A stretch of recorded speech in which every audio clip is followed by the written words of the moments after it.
Welcome to Independent Thought and Freedom. Have we misunderstood the past completely? Is that why we appear to be so much in trouble in the present and the future? We're living in a turbulent period of time when so many once seemingly solid ideas, values, and institutions are being questioned and often rejected, especially liberalism, the dominance of the individual over the group, the supreme importance given to the satisfaction of each individual's material and worldly desires. Challenges are coming from the right, the left, from left field, from the past, from other cultures, from other worldviews. Even the way we think of the past is changing dramatically. All this questioning is to profoundly reshape the direction in which our world is heading. We are living in especially pivotal times that will determine the course of the future.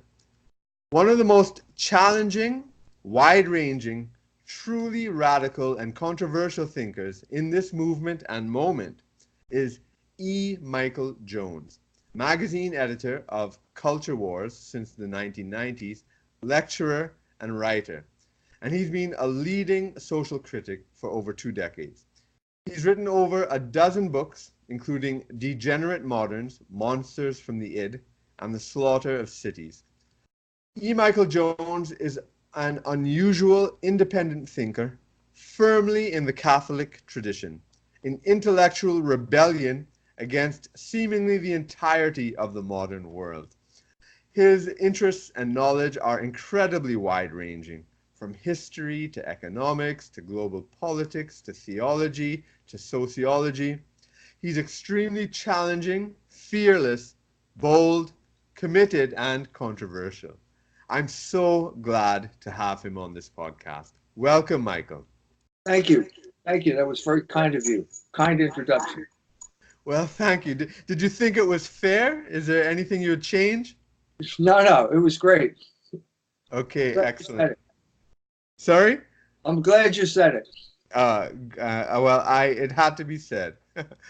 But before we start into the heart of our conversation, I'd like to find out who has been your greatest inspiration in terms of developing your fiercely independent thought? Well, I went to Germany and came back to the Catholic faith when I was a teacher in Germany. And then I came back to the United States to finish my graduate career as a doctoral student. And at that point, I wasn't clear about the intellectual foundations of the Catholic Church. And the man who helped clarify that for me was Jacques Maritain, the French philosopher. And I'm saying this because I'm back again dealing with Jacques Maritain.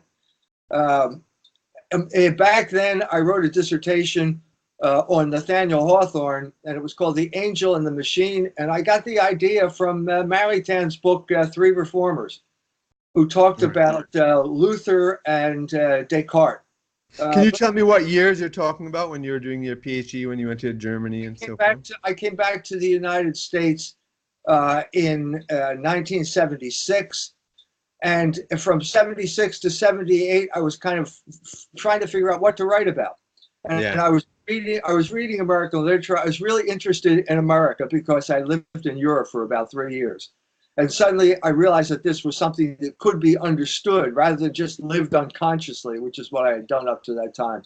And so I was drawn to Nathaniel Hawthorne for a lot of different reasons, because it was one of the reasons was it was the flowering of American literature in the middle of the 19th century, but also because Hawthorne was a thinker who grasped the currents of thought in the 19th century, and the currents were basically the conflict between idealism and realism. Realism, materialism, idealism and materialism. Yeah. So he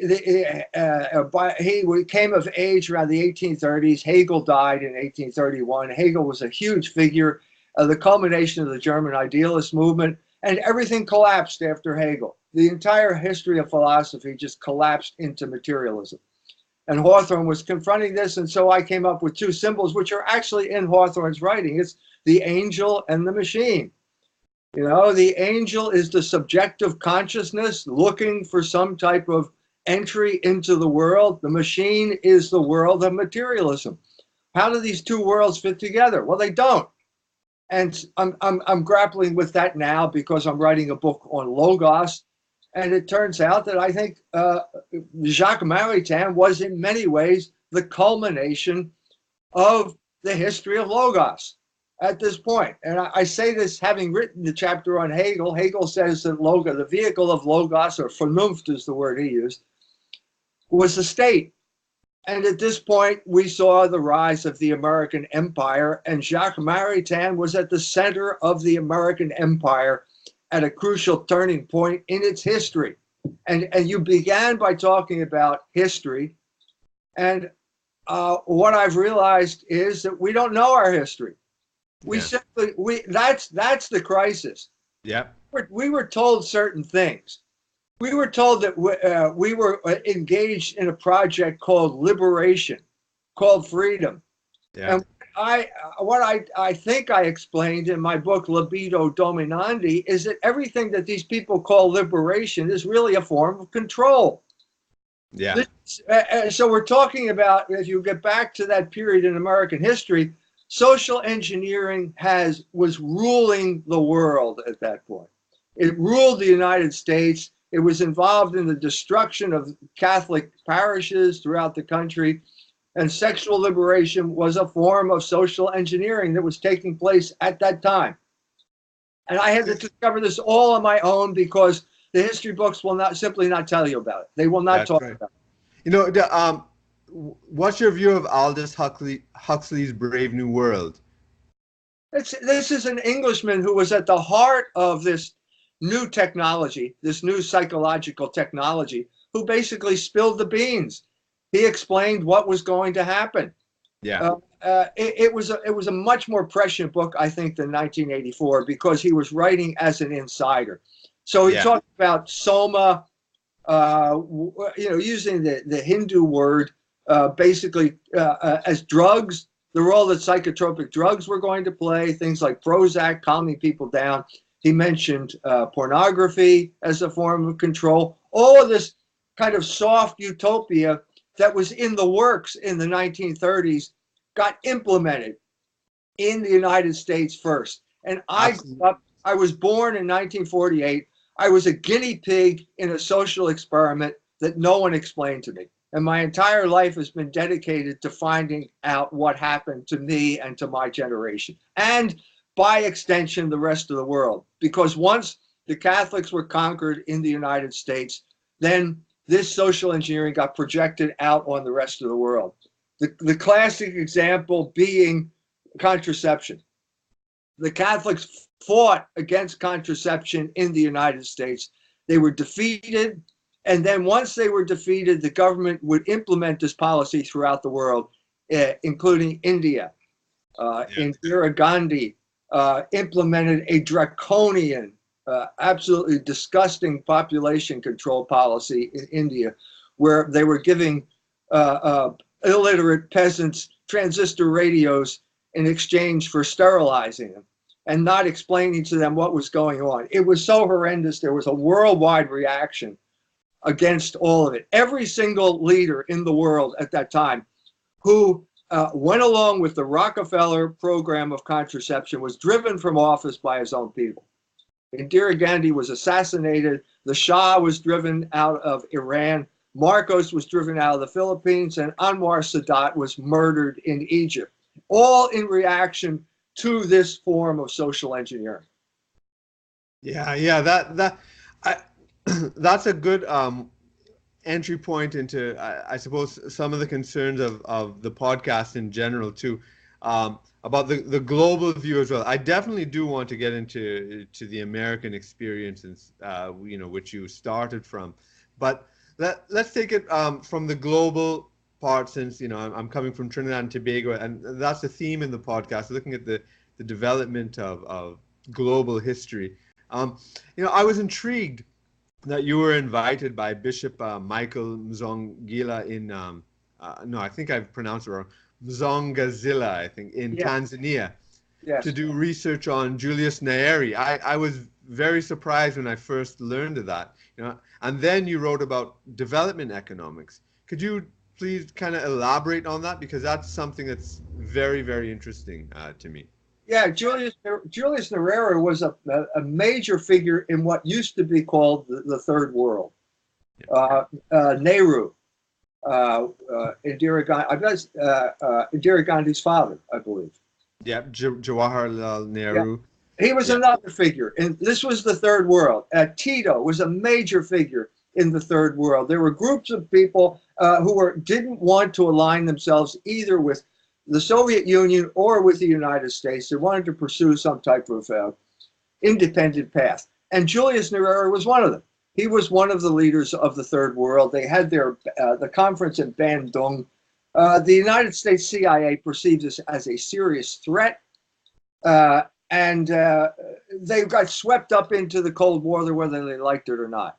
Okay, so what Nyerere was a Catholic, but he was also a socialist.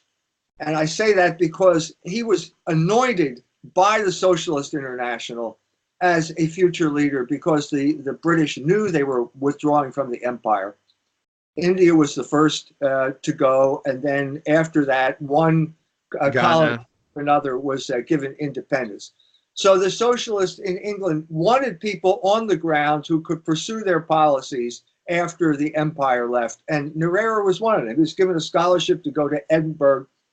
He came back, his mind was full of socialist ideas, and basically he had the chance to implement them because he was the father of Tanzania. Tanganyika joined with Zanzibar.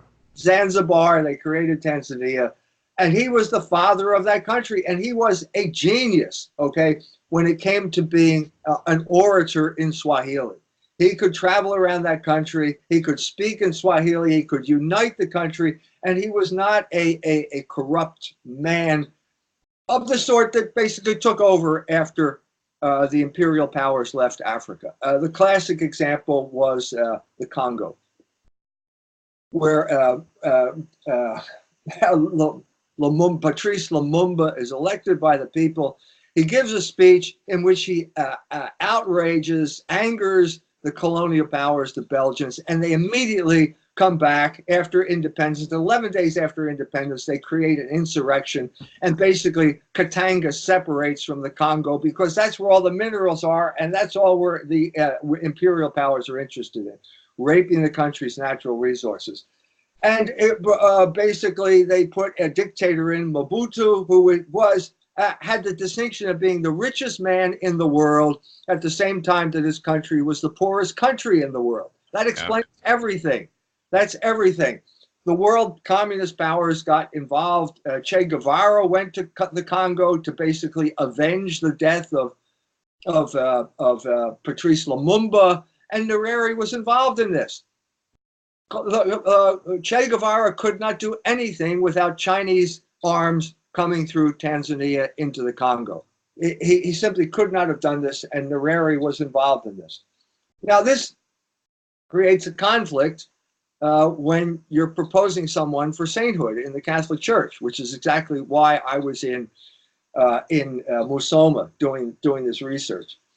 But what you saw here was the Socialist International created an outpost in Tanzania, and Nyerere implemented something that he called Ujamaa socialism. Ujamaa is a Swahili word for family. It was an unmitigated disaster. It was a disaster. And he reduced the country to poverty and cronyism, because you can't have one flour mill for an entire country, which is, this is the era of Soviet centralism in the economy. You're begging for corruption. You're begging for corruption when you centralize this, and corruption is exactly what they got. And Nyerere didn't know what to do about it. He did not know what to do about it. He was committed as a socialist. I interviewed Anna Nyerere, his daughter, very nice lady. It was a pleasure to be with her in Dar es Salaam. But during the interview, I said, well, did your father ever read Quadragesimo Anno? This is the social encyclical of the Catholic Church on socialism. It says there no Catholic can be a socialist or a communist. Well, she had never heard of it. He had never read it. He could have saved his country a lot of agony, okay, if he had read this encyclical, if he had been a serious Catholic. I'm not trying to denigrate his Catholicism, but I'm saying intellectually he was not a Catholic. Yeah. Intellectually he was a socialist. Yeah. Most Catholics aren't intellectually Catholic. And that's the way it's going to be forever. It's the way it's always been, because most people are not intellectuals. But when you are the head of a country, and not only the head of the country, but the founder of the country and the founder of the economic system, you have a much deeper responsibility as a Catholic. Absolutely. And he did not follow through. So the result was a disaster for Tanzania. He had to basically spend his entire life going around begging socialist countries for money. When you go to a place like Tanzania and they see your white face there, the people come up to you and they say, Mzungu. That's the Swahili word for white boy. Yeah. Mzungu, give me money. And I've been there. I've been asked for money, and this was exactly what Nyerere did to the Socialist International. He'd travel around Europe and he'd say, Mzungu, give me money. And they did. They gave him money, and it went right into that corrupt political system, and nothing ever happened.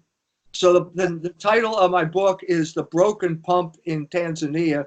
I got to a model Ujamaa village there, and there's a pump. It was put there by the Maryknoll missionaries.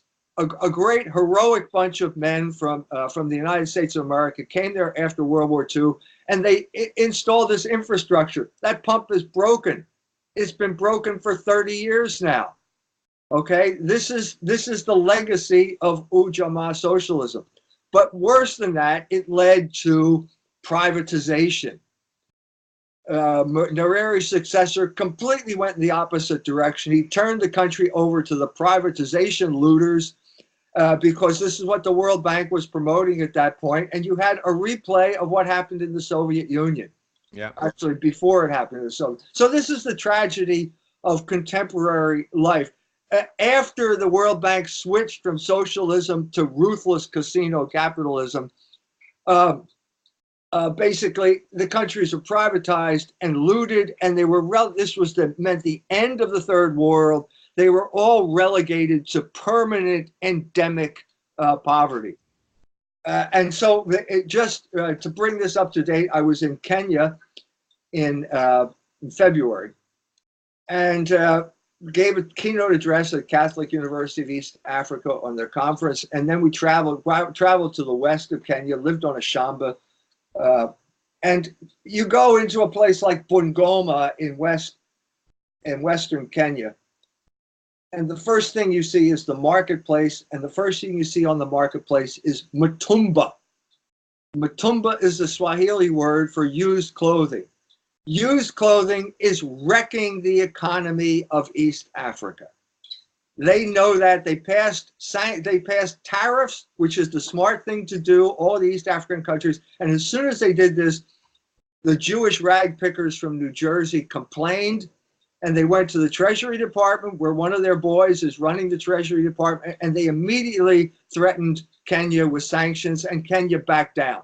So what you have now is a condemnation to pandemic, endemic poverty in East Africa because of the implementation of this ruthless system of American capitalist imperialism. Yeah. I mean, that story it's been repeated throughout the world. I mean, in my country, in Trinidad-Tobago, and in Jamaica, and in India, and it's a very common story, and there are a lot of lessons to be learned and insights. I mean, just from the story you gave there's so many things that I want to take off on, and I don't even know where to start. But let's even start even just from the human part of it, with you and your experience. I mean, I'm presuming it's the first time you went to Tanzania, and I mean, what was your connection? How did that personal connection even come about with Bishop Mzongazila? Yeah, there was a priest, Father Robert, who was studying at Notre Dame. He was getting his master's degree at Notre Dame, and I made contact with him.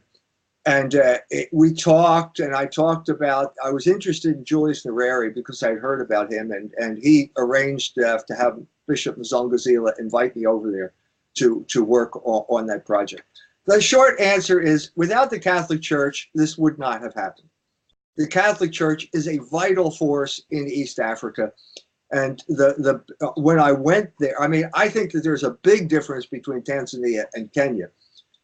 Kenya was a colony, Tanzania was not. The British took over Kenya after World War I because the Germans were running it at that point, and they lost all their colonies, but it never became a colony.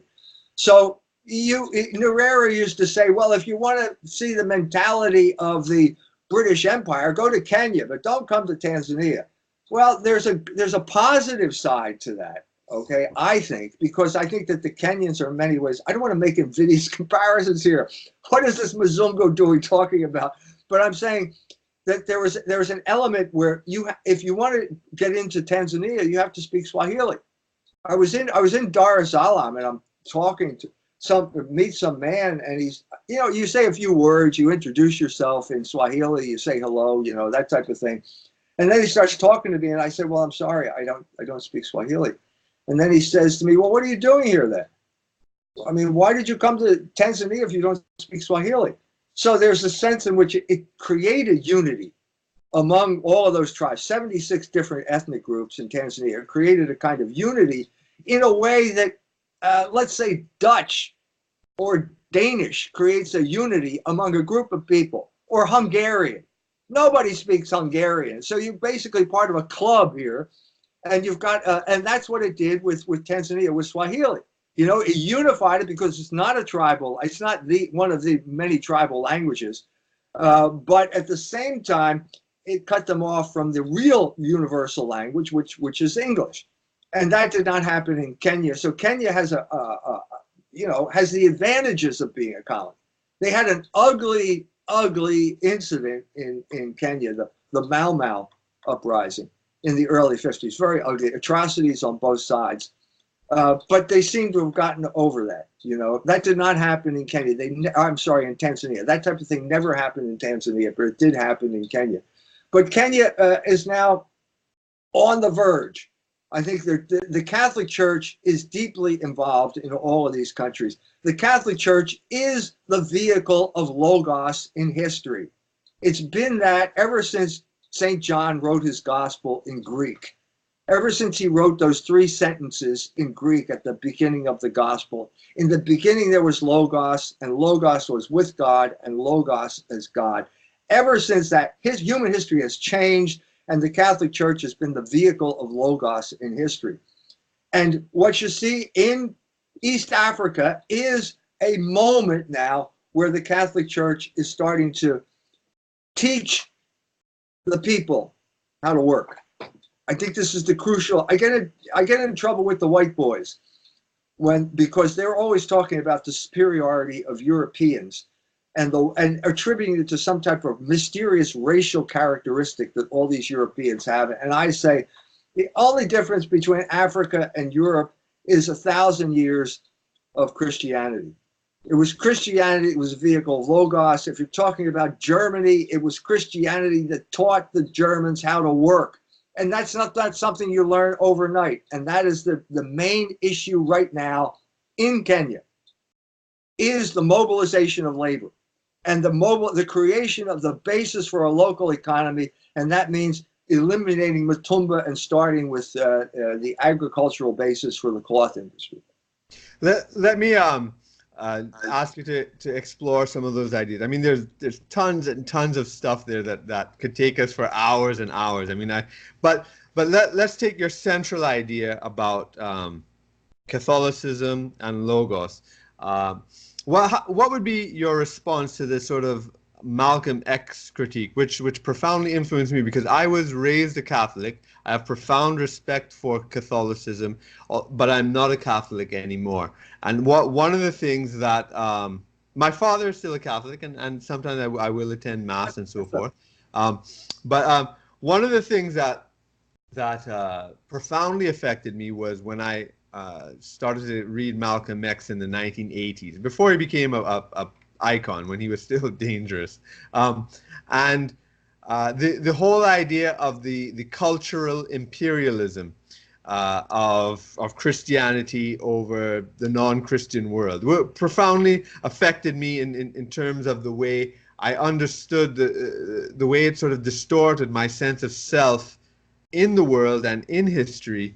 Um, I'm pretty sure that you'd be familiar with a lot of this critique. The white man's religion. Christianity is the white man's religion. Yeah, which historically is not actually accurate, but this is a critique, and growing up, well, certainly in Western Christianity, as opposed to Orthodox. I think in the Orthodox world, because I've heard you talk about Catholicism and ethnicity, and I think it's fascinating. But in the Orthodox world, it seems much more explicit. You know, you have a Serbian Orthodox, a Greek Orthodox, Right. Armenian, Russian, Syrian, on and on and on. You don't have that in the Catholic Church as such, but you've spoken about, which I've never heard anybody speak about before, about the Catholic respect for ethnicity, which I see much more in the Orthodox tradition. But yeah, I'd like you to address that idea about ethnicity in the Catholic Church, Catholic imperialism, in the kind of Malcolm X type of critique, if you would, please. Yeah, well, Malcolm X was a brilliant man who had basically no education. So he generalized from his experience.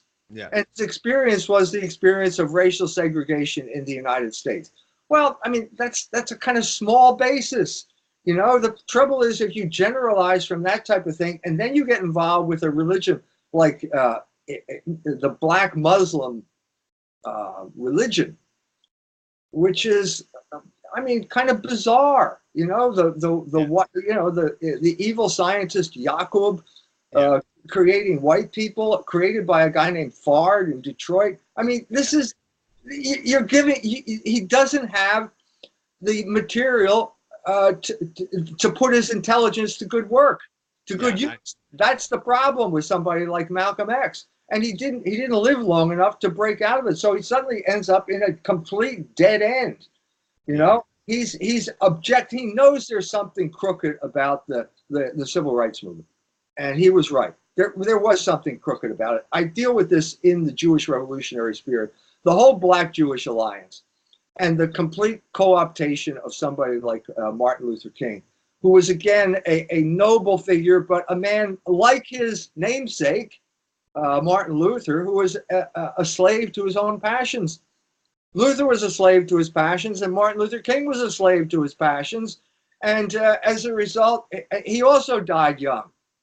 So you got these people with very limited horizons who are being instrumentalized by larger forces. Now, that was not the case with Malcolm X, but it was the case with Martin Luther King.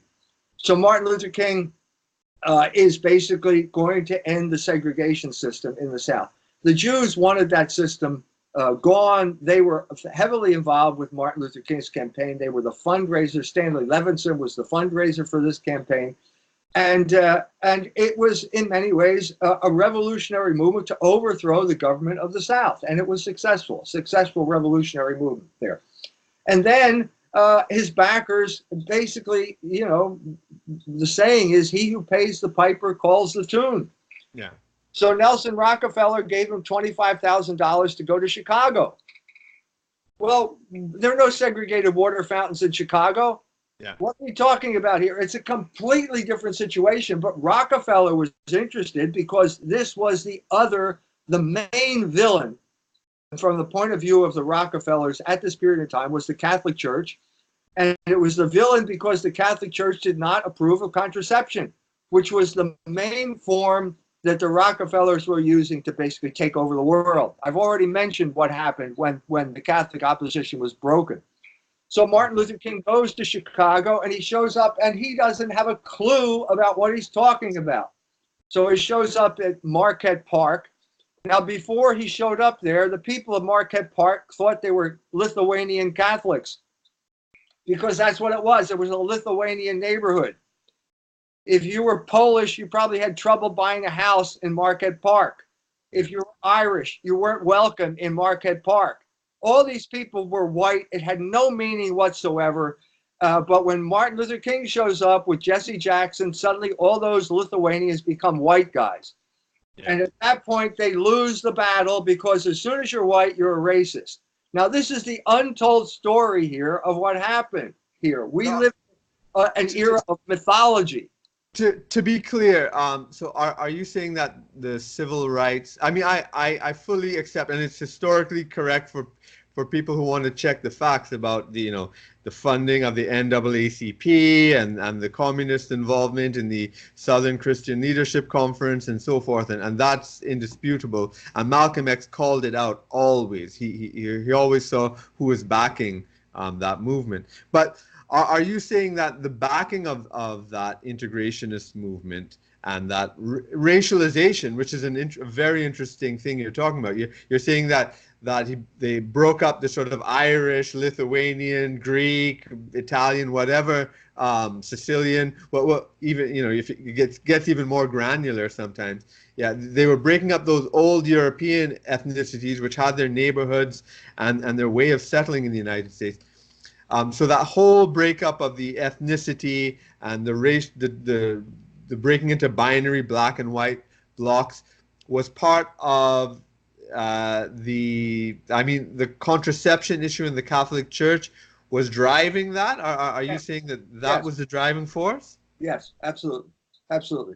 If you read my book, John Cardinal Crowell and the Cultural Revolution, I go into the situation in Philadelphia in detail. There was a parish, an Irish parish in Southwest Philadelphia, Most Blessed Sacrament Parish, 8 blocks by 8 blocks of densely populated row houses, 120 Irish Catholic families per block, all having large numbers of children. So they had so many people in that area that they could elect their own state senator. His name was Martin Mullen. He goes to Harrisburg, and he's been there so long that he basically becomes chairman of the finance committee. Now, in 1964, the big issue was birth control.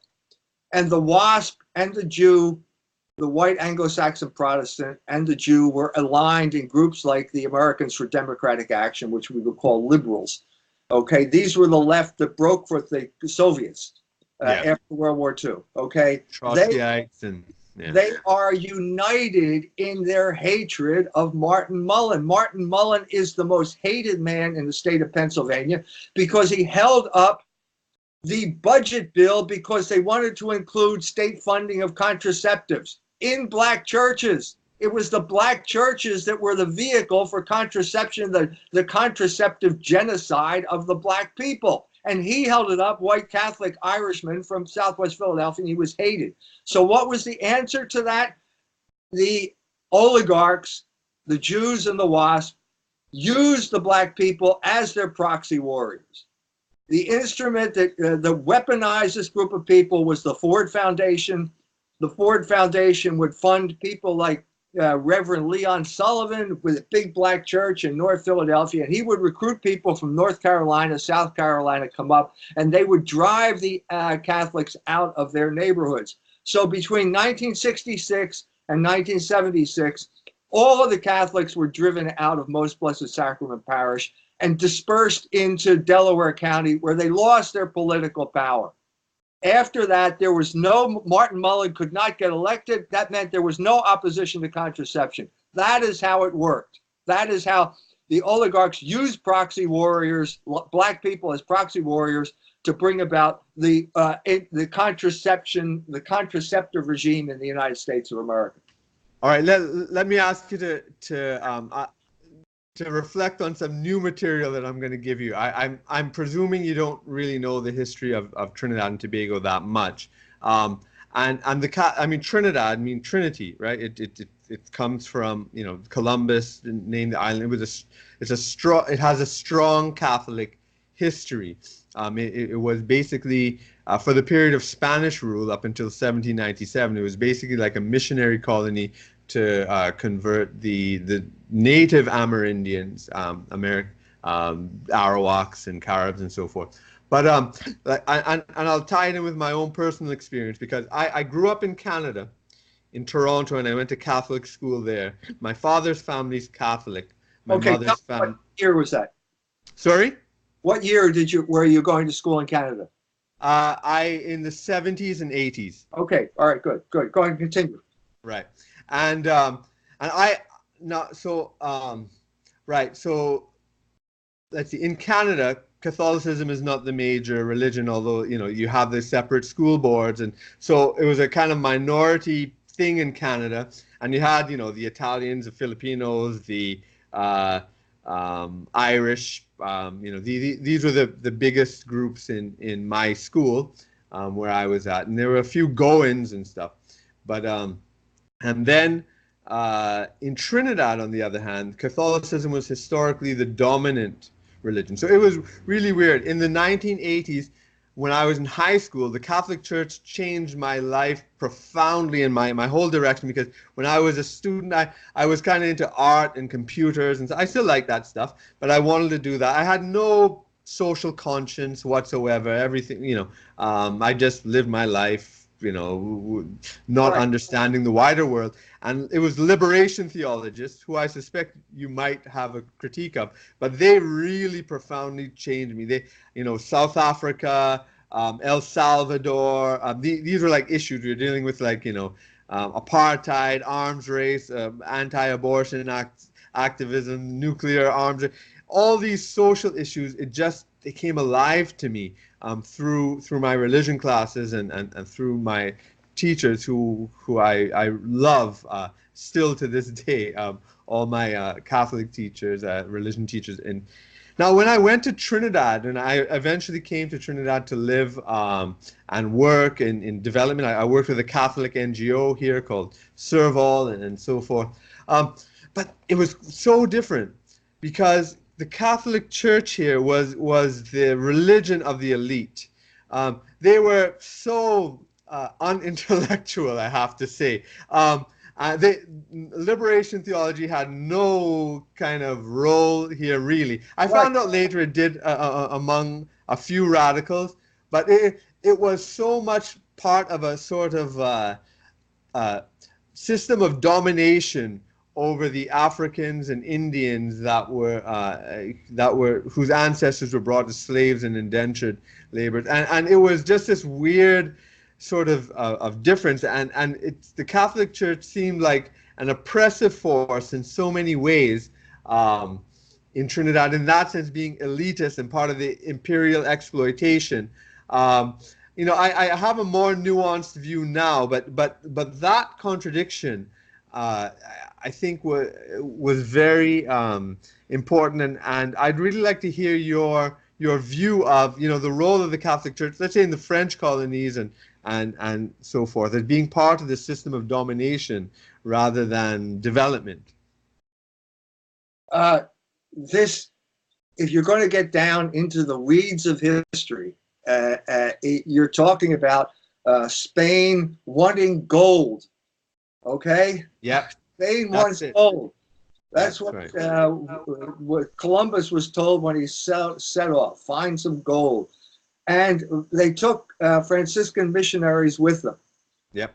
And you could not go to a place like Mexico and without conflict.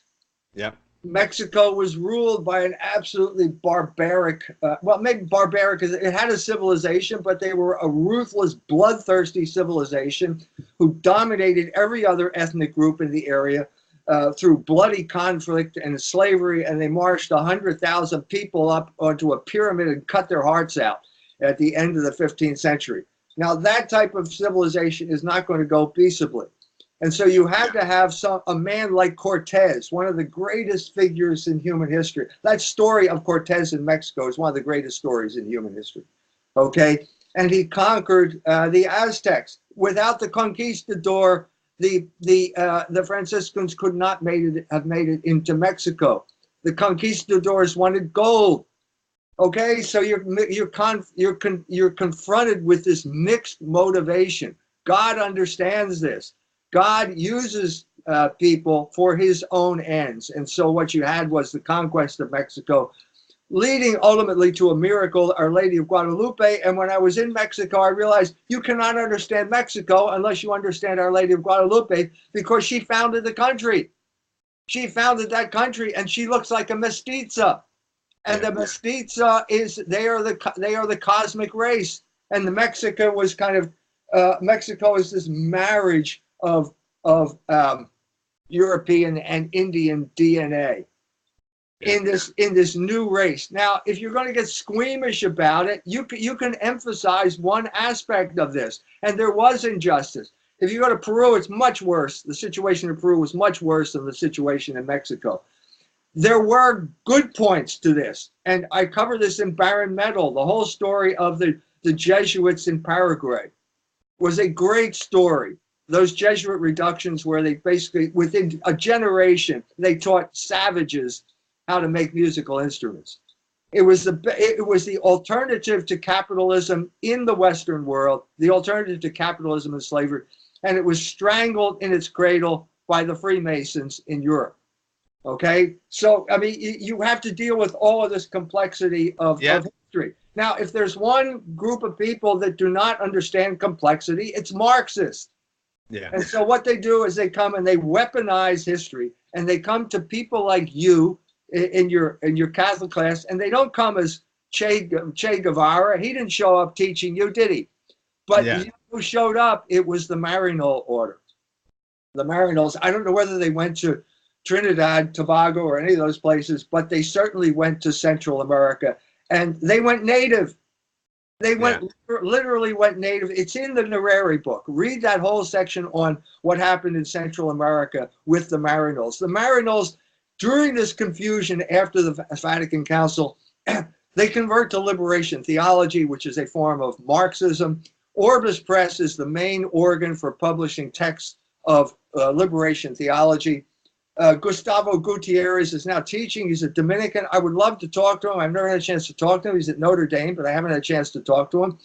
It would be interesting to see, because I am not a fan of capitalism. Barren Metal is an attack on capitalism.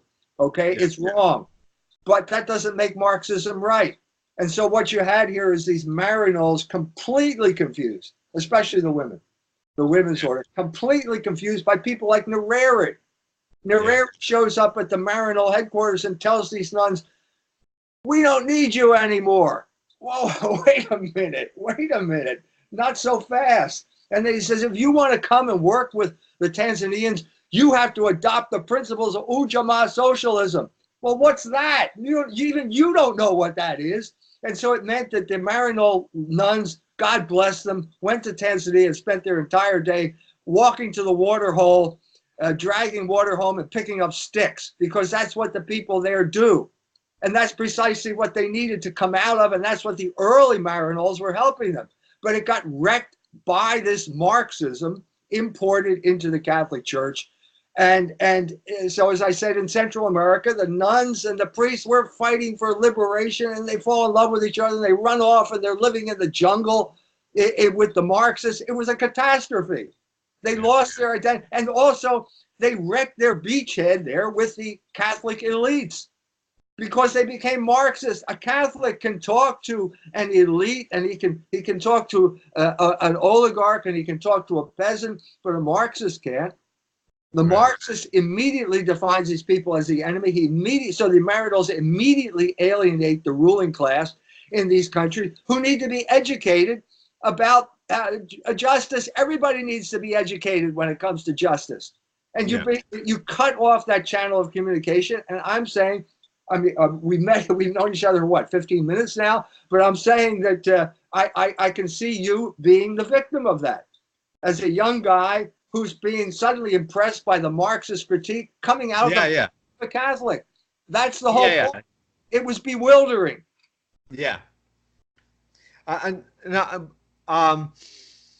to get away from my personal story, because I mean, I'd certainly love to talk more about that, but in the general point, I'd like to get your idea about the Catholic Church. Why? Okay, I know that you say the Catholic Church is the representative of logos in the contemporary world, right? I'll put it that way. It is the vehicle of logos, let's say. And so now, in terms of development, right? So, for instance, I'm sure you would have come across this before. You know, Protestants, WASPs would say, well, listen, the Catholic countries are a mess. You know, Ireland, Italy, Portugal, Spain, and it's the Northern European, Germanic, Protestant, Dutch, English. Those are the richer countries. And then I suppose from the 1990s, 2000s, and people, and even the 80s, people were looking at the Confucian countries. I'm sure you'd remember the whole Asian values debates of the 1990s and Confucian values and things like that. And so, I mean, in a lot of the development literature in the 50s and 60s, kind of Catholicism was seen as a kind of backward religion, keeping people in superstition and hierarchy, and not liberating and individualistic and capitalistic like the Protestants, kind of like the Weberian critique. Max Weber. Yeah. So so is it that you have a different view of development itself, or are you critiquing them on their own terms? Because you can say that development is not really just money, and okay, if you just want money, I guess Protestantism, capitalism, and all that stuff is fine, and that's the way to that. But you're really missing something. Or are you saying that even along those lines, Catholicism is superior because it teaches you how to work and that's what I'm saying. I'm saying that basically, though, in order to understand, you have to have a clear sense of economic principles. So money is a medium of exchange. Money and wealth are two different things, okay? And people always confuse them, especially in East Africa, okay? So what is the source of all value? Labor is the source of all value. And if you want to talk about the development of economics, let's talk about where that developed, and that's Germany.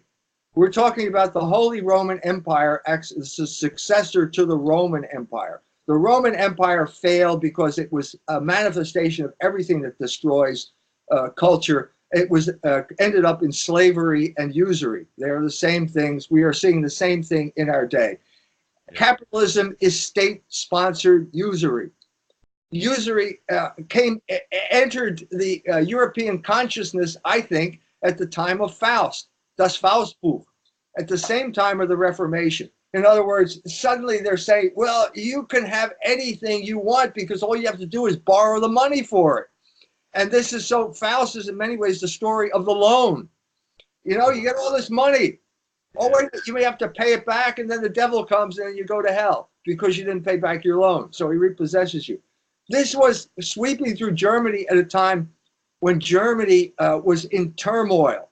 Germany, as I said, is the basis for Europe because this was the first implementation of Catholicism after the fall of the Roman Empire. And the people who did this were the Benedictines. They are the ones that brought civilization to my German ancestors along the Rhine and the Danube. I rode down the Danube in a rowboat with 8 other Germans, and you go from one Benedictine monastery to the other, and they all have orchards and wine and so on and so forth, okay? That was, their motto is Ora et Labora. Ora et Labora created Europe. Saint Benedict is the patron of Europe. Without Benedict, there would be no Europe, okay? And the basis of Europe is work. This is the first time in the world that anyone took labor seriously. Much as I admire Aristotle and Plato, they did not work. Aristotle said if you had to have a job, you couldn't be a citizen of Athens because you had to attend too many meetings and you talked all the time. Okay, now it's different. Now we have work as the basis of the economy. And so if you want to see the culmination, you can have your Whig history. What's your accounting here? Max Weber, Michael Novak, the great guru working at the American Enterprise Institute for the Jews who run the vulture capitalism there. Is basically a replay of Max Weber and the Protestant work ethic. No, the work ethic is German, and it came into being long before anybody heard of Martin Luther. It took centuries to inculcate the habits of labor that created Bavaria. I was in Bavaria in October. Believe me, Bavaria, the Germans know how to work. I've said this before, but I said there's a partnership between the Diocese of Würzburg and the Diocese of Mbinga in Tanzania. Mbinga Diocese founded in 1987.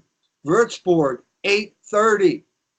Imagine what would have happened to Germany if the Benedictines pulled out in 870, and you have exactly what happened in Tanzania, thanks in many regards to Julius Nyerere, the Catholic president who told them basically, we don't need you anymore. No, you got that wrong, Julius. You need these people for the next 1,000 years.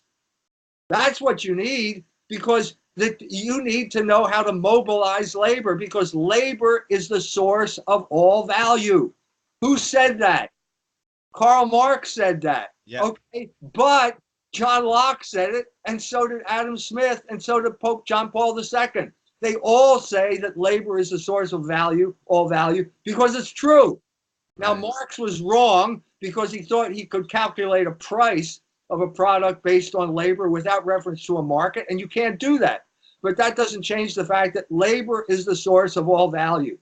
Okay, so here's two things that pipe and smoke it.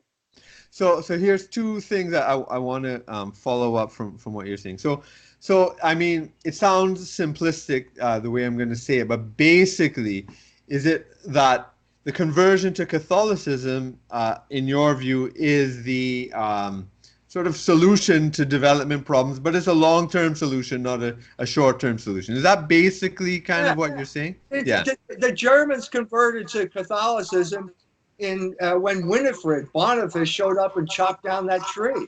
Yeah. That was 800. Yeah. Well, you're not going to figure out how to build a BMW overnight, are you? That's but right. Yeah. Over 1,000 years, the BMW. I mean, Germany is a conquered nation. I've talked about that in my book, Werner Heisenberg and Jewish Science. This is the reason why nobody takes German economics seriously, because they were conquered. They were conquered people, but they still know how to make a BMW. I mean, BMW is an enormous achievement. Yeah.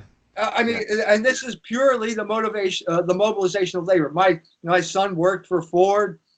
The big discussion at Ford was, why do we have $3 billion in profits and Volkswagen has $9 billion in profits this year? The answer is German labor. It's that simple. Germany has no resources. All it has is labor, and it created the most productive economy in the world because of that, in spite of being conquered.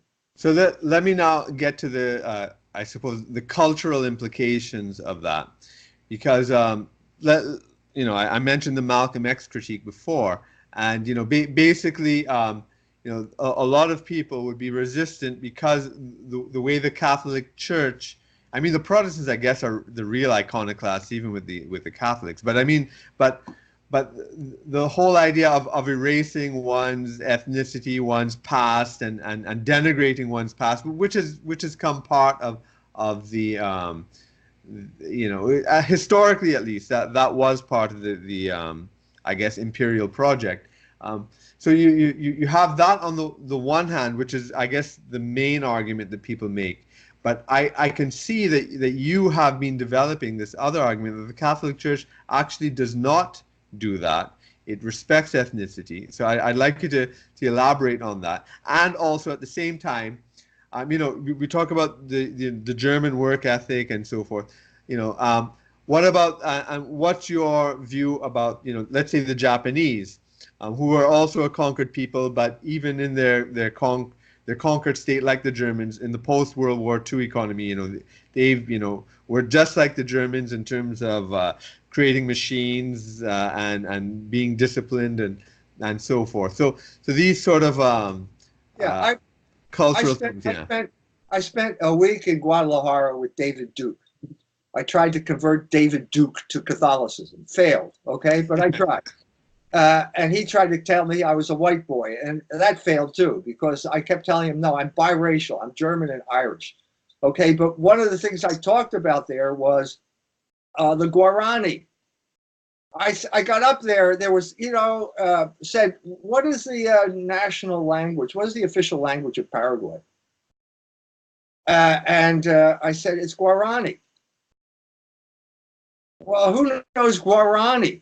Yeah. How is that possible? The only reason that Guarani is one of the national official languages of Paraguay is because the Jesuits went off into the forest and one of the most heroic labors of human history, sat down with people, completely different language, completely alien culture, and sat down and wrote a Guarani dictionary and a Guarani grammar. That's what preserved the Guarani ethnic group to this day. Yeah. There are other ethnic groups. They were only there for a limited amount of time. I already told you that the Freemasons destroyed that, one of the greatest projects in history, civilizing projects in history. So there are ethnic groups whose grammar and did not get written by the Jesuits, and they don't exist anymore. Yeah. So this is an example of how the Catholic Church has preserved ethnic culture. The Catholic Church has never fought against ethnic culture. It has always accepted the fact that there is a legitimacy to ethnic culture because basically it's the source of logos. It's the most basic source of logos because you get your language from your ethnic group. Yeah. You don't get it from the church. Could you elaborate on that, because that's a very interesting and important idea, that your ethnic heritage is the source of logos. Could you elaborate? Could you elaborate that a bit more? Yes, language. You get your language from your ethnic group. Right. So in Tanzania, there are 76 ethnic groups. Each of them, everybody's black in Tanzania. Yeah. Okay? The difference between one ethnic group and another is language. Yeah. Language is the determining factor of ethnicity. And are you saying that each language group has its own source of logos? Logos is language is the most fundamental expression of logos. The most fundamental expression is you listening to your mother. Yeah. The Germans call it die Muttersprache. We call it the native language, but the most fundamental experience of logos is you listening to your mother and talking the way your mother talked. Right. And that is the beginning of logos in human development. And that is the foundation. And then you move up from there. And what you see, and what I'm seeing in this book that I'm writing now, is that cultures move up and then to a certain, and then they stop. Yeah. Why did logos stop developing in India? Right. Why did that happen? Yeah, that's something that I've been trying to figure out from my historical research as well. I mean, I don't know if it has to do with Islamic invasions. I don't know if there were internal. Usury might be a big part of it too. Exactly what my friend said. Exactly what my friend Ravi said, who converted to Catholicism as a result of our discussion, but basically said usury was killed social development in India, and it killed it by making it into a religion. So the caste system is basically an expression of widespread acceptance of usury. You have and usury, in the way you're conceiving of it, is its greatest expression is seen in vast inequality. Is that what you're saying? Absolutely, absolutely. So you have one group of people that are the creditors, and a large group of people who are debtors. And if you accept usury, they will never get out of it. It's like you're condemned to that caste forever. So I think that the usury killed development in India. In the Vedic, I'll even go back thousands of years earlier. There's a movie done. I think there's a real renaissance going on in India now, and it's quite amazing. And I think the ancient, using the Greek word logos is being recovered. But and film is part of that. And through a lot of the historical films that are being made in India, they're sort of revisiting the ancient civilization. And there's a movie done, I think 2015, 2016, called Mohenjo-Daro, and it's about the Harappan civilization from 2000 BC and so forth. And there's a mystery as to why it collapsed.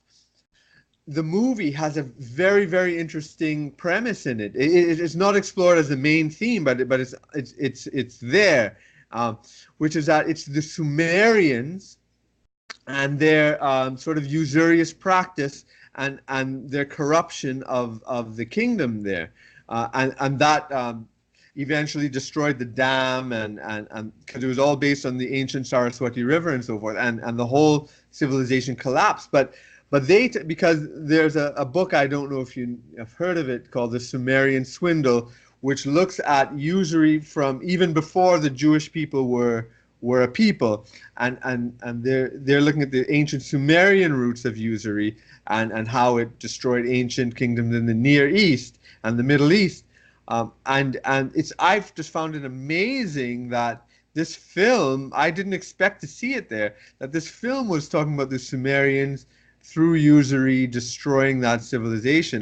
Have you looked into it like that deep at all? Have you ever checked it? No, I haven't, but it substantiates what my conversation with Ravi. He's much more knowledgeable about Indian history than I am, and he was the one who came up with the idea. I think it's clear. And the same thing happened to the Roman Empire. The Roman Empire was heavily involved in usury, and everybody became a slave.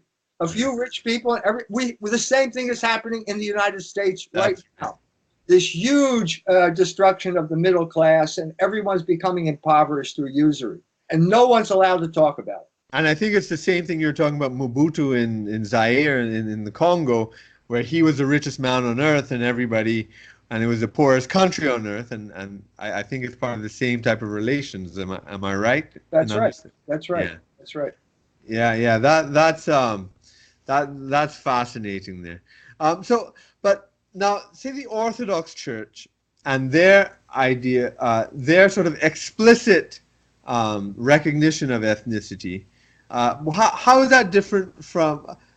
To me, I would interpret that as the Catholic understanding of ethnicity, although it's there and the respect for it is there, as you're talking about.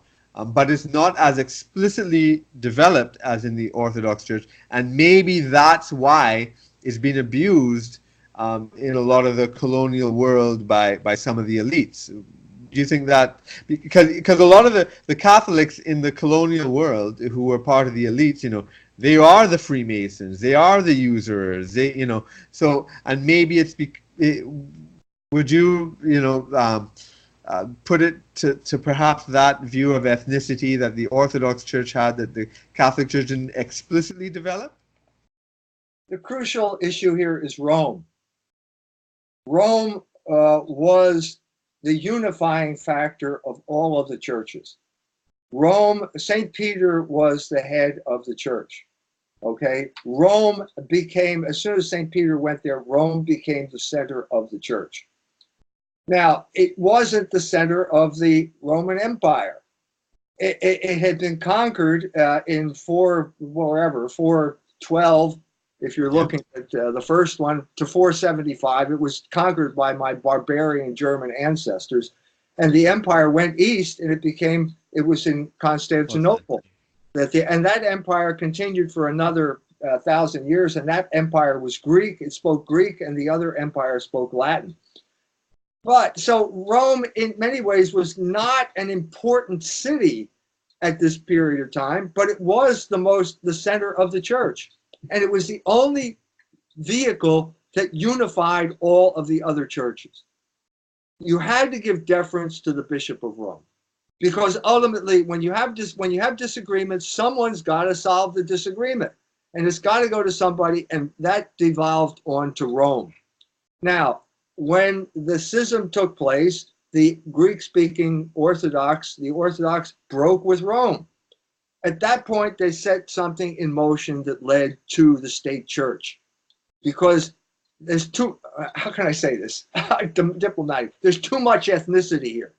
Yeah. Okay. I've seen it with friends, people who are Protestants, and they have this residual antipathy toward the Catholic Church. They know the Protestant Church is inadequate, but they can't bring themselves to join the Catholic Church, so they join an Orthodox Church because they are apostolic and they have they have sacraments. Well, so they joined. So the big group of people, the Protestants, living on an island off the coast of Alaska, and they're now part of the Bulgarian church. Well, are you Bulgarians? Yeah. So they invite me to the conference. The Bulgarian Catholic Church, Bulgarian Orthodox Church, has its meeting in Indianapolis, and it's pretty clear once you get there that there are Protestant Bulgarians and there are Bulgarian Bulgarians, you know, and the Protestants don't speak Bulgarians. That's right. And the point, and then it turns out that these people love music, they love folk music. They got me involved in playing with them. And so it turns into a battle of the bands here. So you got the Protestants with their American folk music, and then you got the Bulgarians with their Bulgarian music. And it's not, you don't have the dynamism that you have with the Catholic Church. Well, I'll tell you, I observed that in the last time I went to Mass was Christmas last year. And there's something I've felt that there's been a degeneration in the Catholic Church, and that I think one of the aspects of it, and I think Vatican II is part of it, and moving away from the Latin and so forth, and like when you go into these amazing spaces of the cathedrals or the churches, which have it's designed to uplift the spirit, but then you see some little guy playing an acoustic guitar singing some folk music. I just think instead of the Gregorian chants, which would lift your soul, and I think be more appropriate in my view, I just think it has to do with a sort of lost nature that I observe. You're right. In the church, but then as I was making this mental critique, I did see that the people, because this was in Toronto when I visited my parents, because they're still there, and but I did see that a lot of people actually enjoyed it. And then the ethnic thing came in mind. I said, you know what? I think it looks like the Northern European stock really like that, because probably that music, that is their folk music. That is a kind of, I don't know, like a Celtic, a Northern European something, with the stringed instrument in the forest or whatever.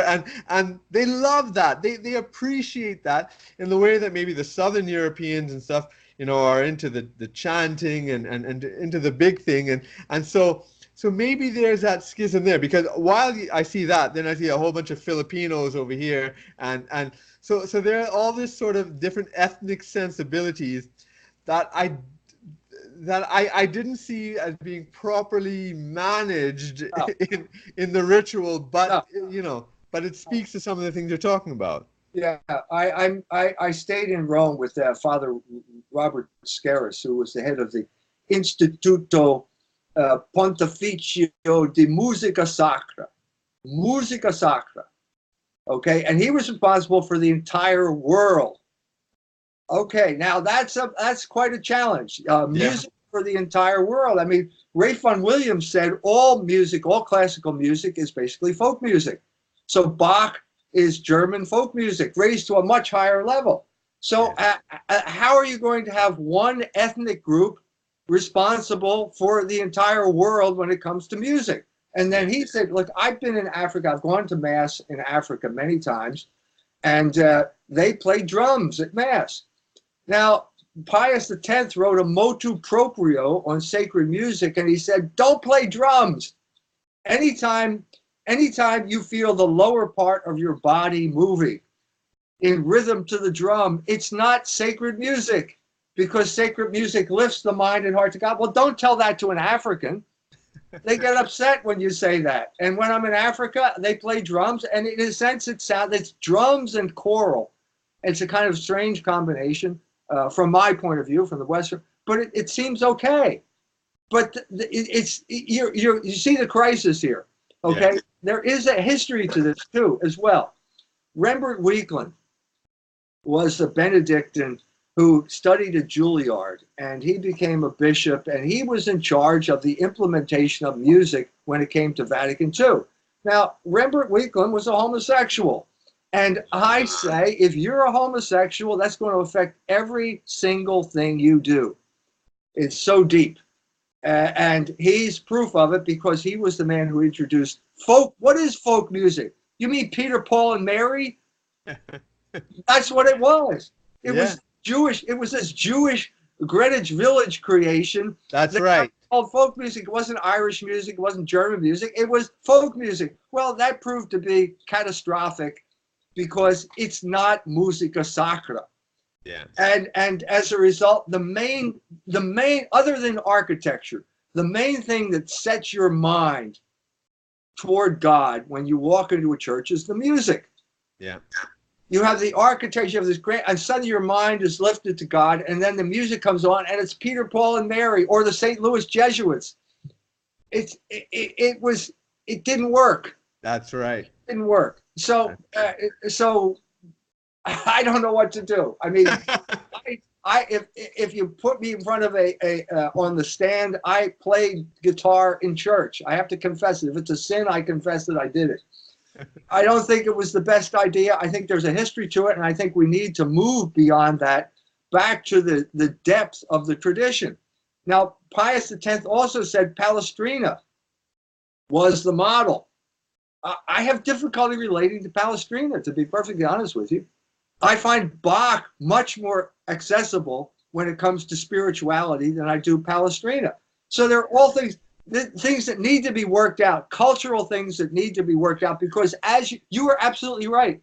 You go to Toronto and you got Filipinos singing Irish or whatever, or Jewish, basically Jewish folk music from Greenwich Village. New York, yeah, exactly. You know, a lot of people don't understand that this whole Bob Dylan, Joan Baez thing, that's not genuine folk music. It's a creation of New York City. But yeah, no, but you know, one thing that I don't have a lot of familiarity with the Anglican Church, but I did go to an Anglican mass a few times when I was studying in England. Some great old churches that were built like in 1212. Like they were initially Catholic, of course, and then Anglican. But when you go to some of the old higher masses or some of the older masses, and some of the music they play, which is not found in the Catholic liturgy because it's like English composers from the 17th century, it's quite. I find it amazing because it's also in English, and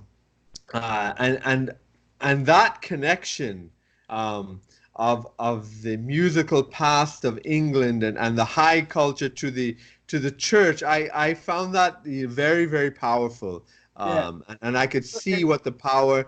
Yeah, although theologically I can't understand how the Anglican Church can be justified, but in terms of that continuity of the ethnos, of the logos, as you put it, I think it's that's an issue, and I guess it comes to the final sort of intellectual point I want to explore with you. Catholic means universal. A lot of people don't understand that, but that's the basic thing. And so you know so there's aspects of Catholicism and universalism, yet particularism, which you're talking about, and then from left field I'll bring it in here. You know, people, a lot of conspiracy theorists talk about the Jesuits and their role similar to what the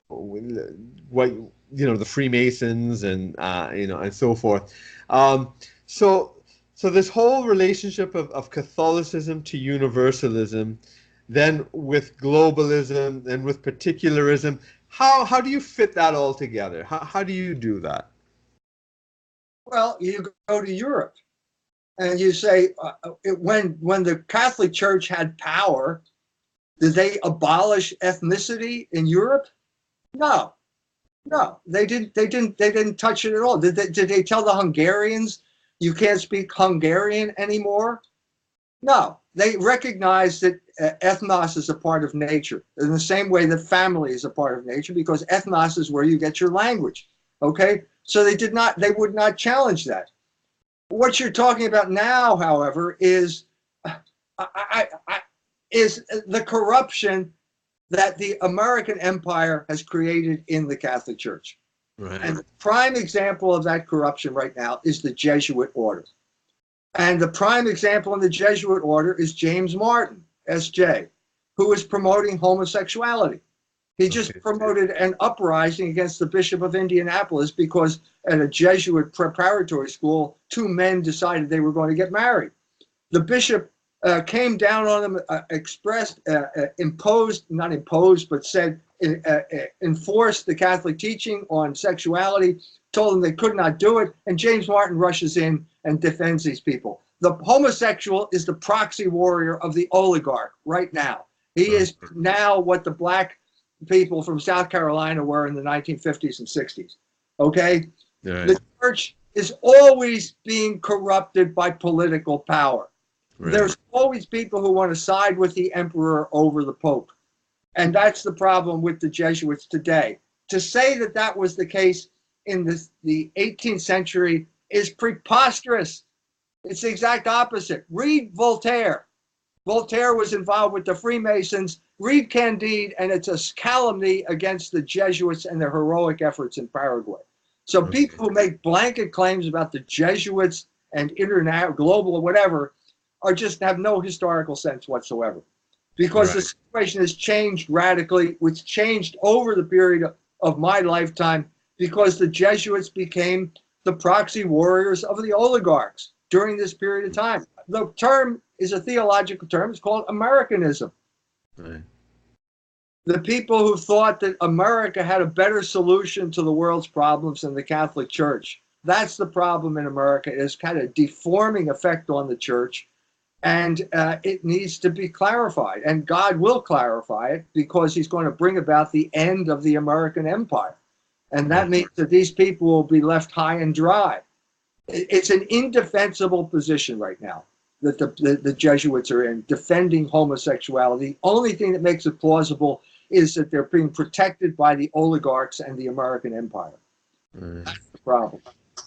Well, it's so fascinating, and I could go on for hours and hours. But I do want to mention that just briefly from my own personal development and readopting my mother's ancestral religion of Hinduism and reclaiming that heritage.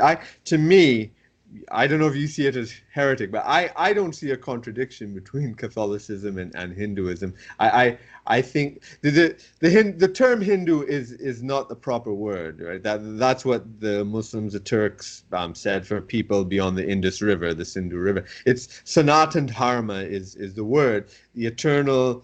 I mean, it's translated as eternal truth. I think a much better translation is natural law.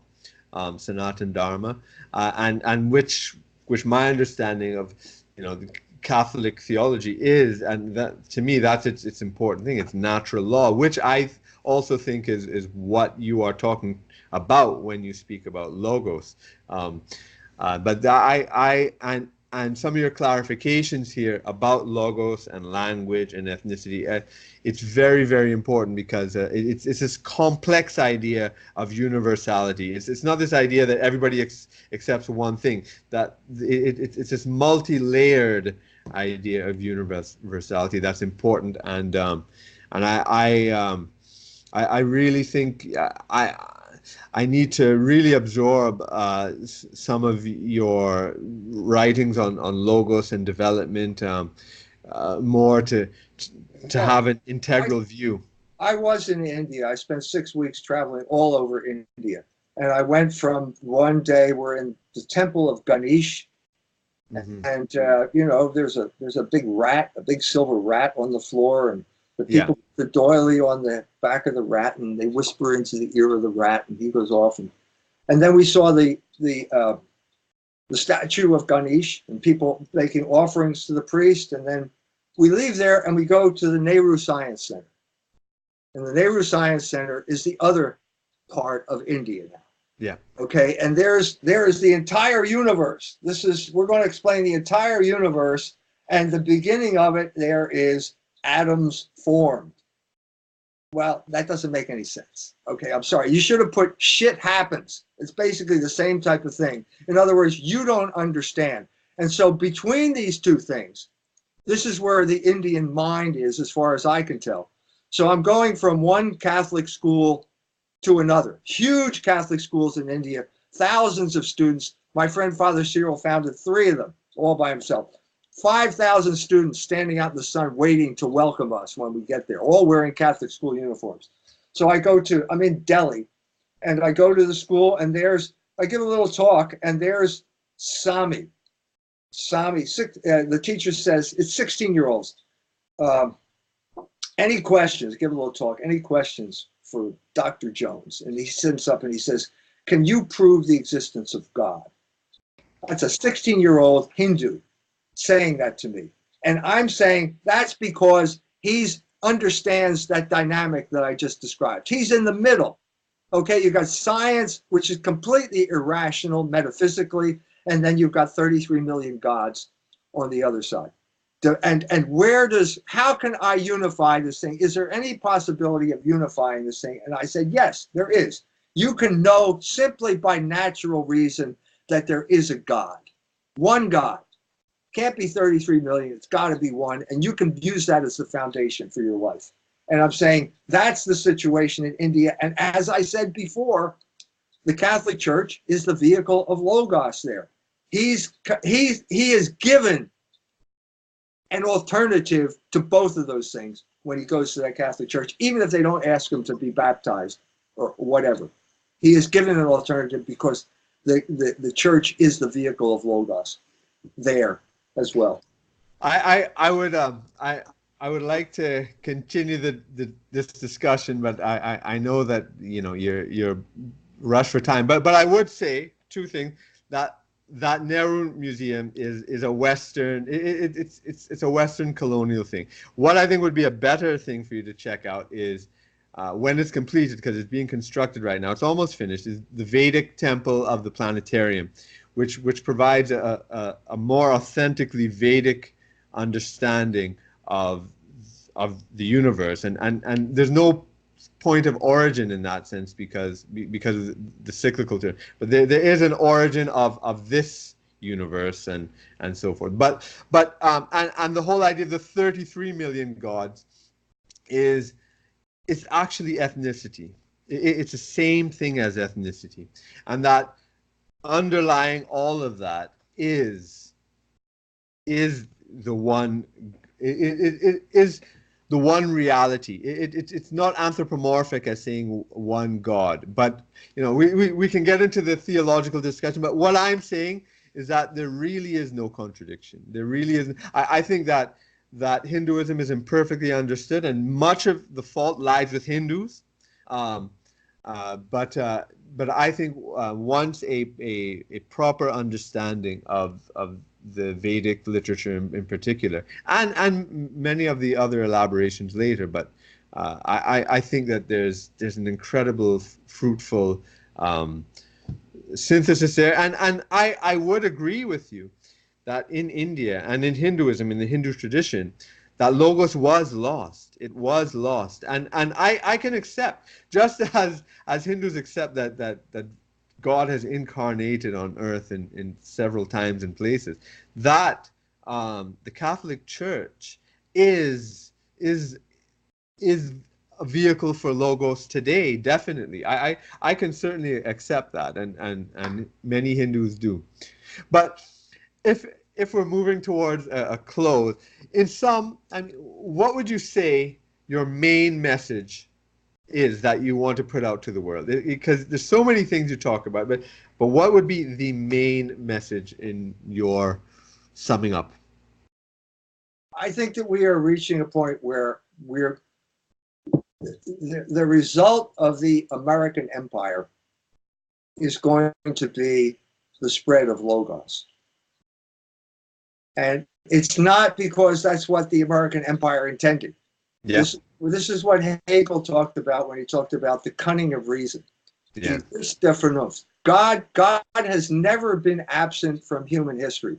Mm-hmm. God completely determines the outcome of human history, and he does it by allowing free will at the same time. This seems like a contradiction, but it is not a contradiction. And the story of Joseph in the Bible is a good example of it, where he says to his brothers who sold him into slavery, they committed evil against him, and he said, the evil that you intended to do to me has been turned by God's power into good. I think that is going to be true of the American empire. With all of its corrupt media of entertainment and whatever, Hollywood, all of that type of thing is going to lead to a point where we will be able to talk to each other. We have a common language, English, And now the point here is to raise it from the most fundamental level to a higher level. And I think that is going to happen. I think it's happening right now. It's right now that we are beginning this conversation, the beginning of what is going to be a worldwide conversation that is going to lead to some type of worldwide consensus on the desirability of logos over chaos. Yeah. Yeah. The desirability of discussion over violence. Yeah. All of these things. I think this is God at work in human history right now. Absolutely. And the way you put it there, my next question, probably superfluous, because I was going to say, I mean, given all the, your personal challenges and battles that you've had to face in getting your message out and all this, and your views, your lectures, and so forth.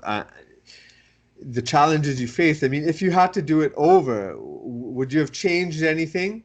I said this specifically. I was going to be a professor of American literature.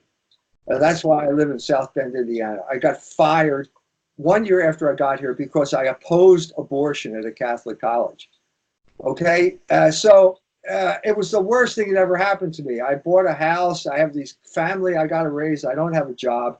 And it was terrible, terrible situation to be in. So I'm driving back to Philadelphia with my wife 40 years later. And I said, if you had known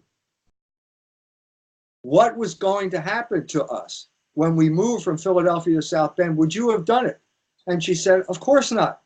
And I had to agree with her. Of course not. I'm going to go move out there and get fired. But the point I'm trying to make here is I would not be where I am today if I hadn't gone through that. Absolutely. And I'm saying this is, I gave you the instance of Joseph, and I can say the same thing is true in my own life. Those people tried to destroy me. And in just trying to destroy me, they put me exactly where God wanted me to be. And I'm saying that I can't explain every bad thing that ever happened to you in your life or other people's lives, but there's enough information out there to say this is the way God works in history, and that's the way He's working right now. Yeah, in my life. that's a perfect philosophical view to have, on history and personal history as well as universal history, I think. But obviously, as a human being living through it, I'm sure you have enemies, and powerful enemies, and I mean, as a frail, imperfect human being, we all have fears and stuff. I mean, do you still have fears? I mean, certainly you're fearless in so many ways, but are there still things that sort of frighten you in this fight? Yes. And every time I get fearful, I say, fear is useless. What is needed is love. So yeah. I partially to convince myself, but I said that in Iran. The first time I was in Tehran, the Islamic Republic of Iran, I held up my rosary beads and I said, fear is useless. What is needed is love. And the point here is you can't know. You can figure it out in retrospect and say, yeah, that was the best thing that ever happened to me. But that's not the way it felt at the time. And the only way you can get through it at the time is if you have faith, because you can't have knowledge. You have to have faith that there's a bigger plan, that there's some God who is in charge of my history and all of history, and that this will have an outcome. And that's something you have to accept by faith. Because if you could know it, all of that type of stuff, you'd be God. Yeah. You can't know it. You're lucky you know some things. That's right. That's right. So what would you recommend to a young person listening to this podcast who's trying to, sort themselves out in this chaos of the world? What's your number one recommendation? Get baptized.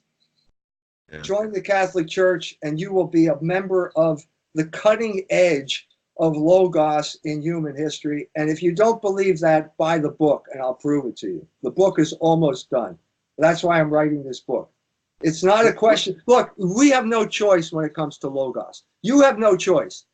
Your choice is to be, if your choice is to be irrational, that's not a human choice. The only choice to logos, the only alternative to logos is irrationality. And that leads to violence and all of the chaos that we have in the world today. So there's only one vehicle out of it. And so I said it to the Iranians, okay? The first three people to see the Logos incarnate were Iranians. They were Persians. They were the Magi. They weren't Hebrews, okay? And how did they get there? I said, well, they followed a star. Well, the star is a sign that there's an order to the universe. That's traditionally why people were so attracted to astronomy.